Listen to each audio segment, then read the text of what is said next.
soal SKB P3K Perpustakaan. Yang pertama, tujuan restorasi dokumen dalam lembaga kearsipan atau perpustakaan ialah A. Menyelamatkan nilai informasi, B. Menyelamatkan nilai fisik, C. Mempermudah penemuan kembali informasi, atau D. Menyehatkan ruangan. Baik, kita ambil kata kuncinya. Kita harus tahu dulu apa itu yang namanya restorasi ya teman-teman. Restorasi itu perbaikan. Jadi di dalam tujuan restorasi harus menyangkut tentang perbaikan. Nah, kalau tentang perbaikan artinya berkaitan dengan fisik ya. Jadi isinya harus yang B, menyelamatkan nilai fisik. Karena restorasi sama dengan perbaikan. Baik, selanjutnya nomor 2.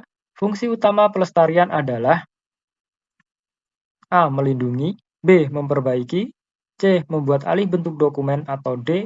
Melestarikan budaya. Nah, apa fungsi utama dari pelestarian?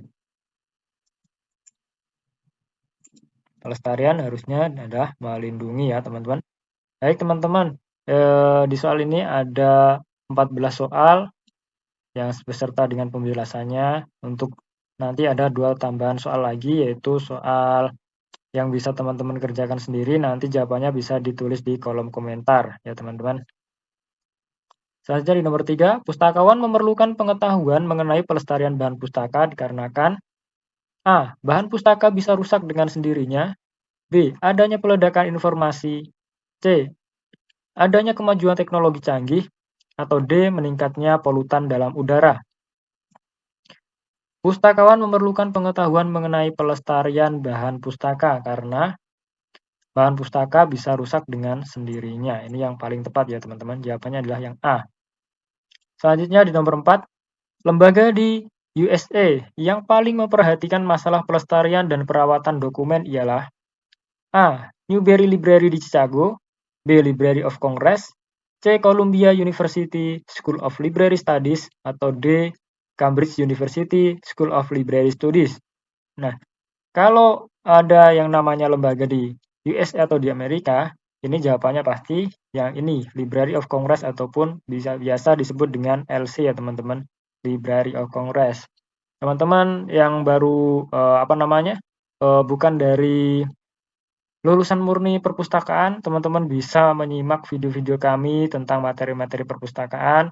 Banyak sudah kami share sebelumnya. Nah, di situ banyak sekali tentang materi-materinya. Teman-teman bisa membaca ataupun bisa mempelajari video-videonya. Jadi, sedikit banyak teman-teman akan lebih paham tentang dunia ilmu perpustakaan. Oke, selanjutnya di nomor 5. Fungsi pelestarian adalah A. Fungsi melindungi, fungsi kesehatan, dan fungsi pendidikan. B. Fungsi keindahan, fungsi sosial, dan fungsi alih bentuk. C. Fungsi melindungi, fungsi pendidikan, dan fungsi penghematan. Atau D. Sosial, budaya, dan kesehatan. Nah, di dalam fungsi pelestarian ini ada beberapa fungsi. Nah, teman-teman, seperti video yang sudah kami share sebelumnya mengenai materi tentang pelestarian bahan pustaka. Nah, di situ ada beberapa fungsi yang kita sebutkan juga. Nah, yang kemarin sudah mengikuti video yang sebelumnya, teman-teman pasti tahu jawabannya yang mana ya. Baik, kita bahas yang pertama, yaitu ada fungsi melindungi. Kedua, fungsi pengawetan, fungsi kesehatan, fungsi pendidikan, fungsi kesabaran, sosial, ekonomi, dan keindahan. Nah, ini yang paling lengkap dan ada yaitu di A ya teman-teman. Nah, untuk yang B ini tidak ada yang namanya fungsi alih bentuk, ini beda lagi. Terus yang C tidak ada fungsi penghematan, ini salah. Dan D sosial, budaya, kesehatan, ini yang tidak ada adalah di budayanya ya teman-teman. Jadi yang paling tepat adalah jawabannya yang A, fungsi melindungi, fungsi kesehatan, dan fungsi pendidikan.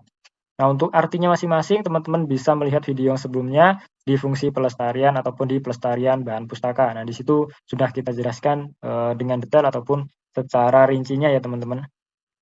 Langsung saja teman-teman scroll di channel kami, di situ sudah kita kelompokkan playlist-playlistnya. Baik, selanjutnya di nomor 6. Jika jumlah bahan pustaka yang berupa laporan, disertasi, dan skripsi yang masuk di perpustakaan sudah melebihi kapasitas ruang yang dimiliki oleh perpustakaan, maka diadakan A. Laminasi, B. Alih bentuk, C. Restorasi, atau D. Clipping. Nah, kita harus tahu kata kuncinya dulu. Jika jumlah bahan pustaka yang berupa laporan, disertasi, dan skripsi yang masuk di pustaka sudah melebihi kapasitas ruang yang dimiliki oleh perpustakaan, maka diadakan laminasi tidak tepat, alih bentuk, nah ini ya, restorasi juga salah, clipping juga salah. Jadi yang paling benar adalah jawabannya yang B, dialih bentukkan supaya menghemat ruang. Selanjutnya di nomor 7. Zat penyamak kulit yang paling bagus adalah kulit pohon. A. Oak, B. Mahoni, C. Angsana, atau D. Jati. Nah, zat penyamak kulit yang paling bagus adalah kulit pohon oak ya teman-teman. Itu materi yang menyangkut tentang asal mula kertas. Yang nomor 8, sebelum ditemukan kertas, media tulis menulis nomor 1 yang berlaku di Cina adalah A. Kayu, B. Gading, C. Sutra, atau D. Tulang. Media tulis nomor 1.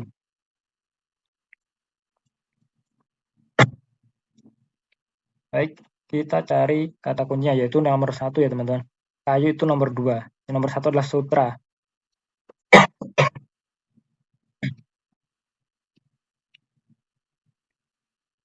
Sutra atau kayu digunakan sebagai bahan tulis menulis nomor 2 sesudah sudah sutra. Kayu digunakan maksudnya ya.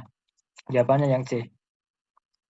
Baik teman-teman, jangan lupa jika video ini bermanfaat, mohon untuk di like, di komen apabila ada pembahasan kami yang menurut teman-teman masih kurang pas, teman-teman bisa menambahi di kolom komentar ataupun teman-teman bisa request tentang materi apa, nanti insya Allah akan kita buatkan. Jangan lupa untuk di like, di komen, di subscribe juga, dan di share kepada teman-teman yang membutuhkan, baik itu pengelola perpustakaan ataupun orang-orang yang ingin tahu tentang dunia perpustakaan ya teman-teman. Baik, nomor 9. Manusia merekam hasil kebudayaan mereka dengan teknologi yang berlaku dan pada zamannya. Pada zaman prasejarah, orang merekam hasil budaya mereka pada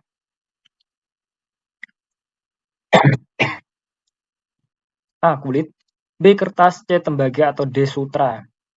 Nah, pada zaman prasejarah itu orang-orang biasanya merekam hasil budayanya atau merekam hasil tulisan mereka itu pada kulit ya. Jadi jawabannya adalah yang A. Prasejarah. Nah, ini zaman sekarang lah kertas ya. Selanjutnya di nomor 10. Kertas yang paling kuat ialah kertas yang terbuat dari serat. A. Logam, B. Keramik, C. Kapas, atau D. Tulang. Yang paling kuat adalah yang berdasarkan serat kapas ya teman-teman, jawabannya yang C. Ini teman-teman harus cermati dan harus hafal betul karena soal-soal semacam ini sering muncul pada soal-soal SKB ataupun di P3K perpustakaan ya teman-teman.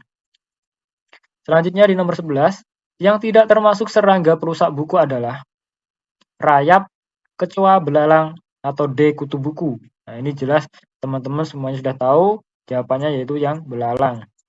Karena rayap, kecoa ini semuanya merusak buku ya.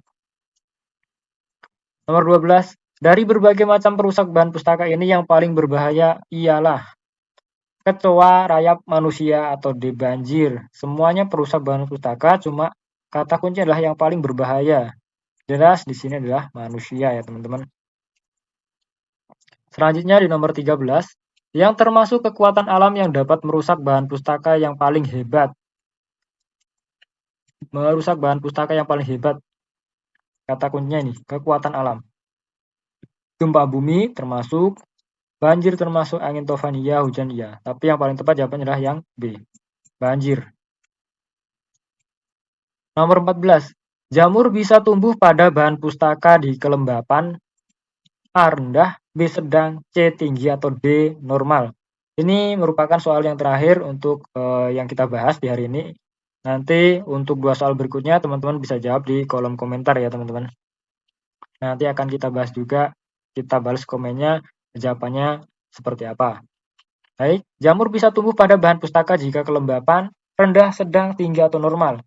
Jawabannya tinggi ya teman-teman, yang C.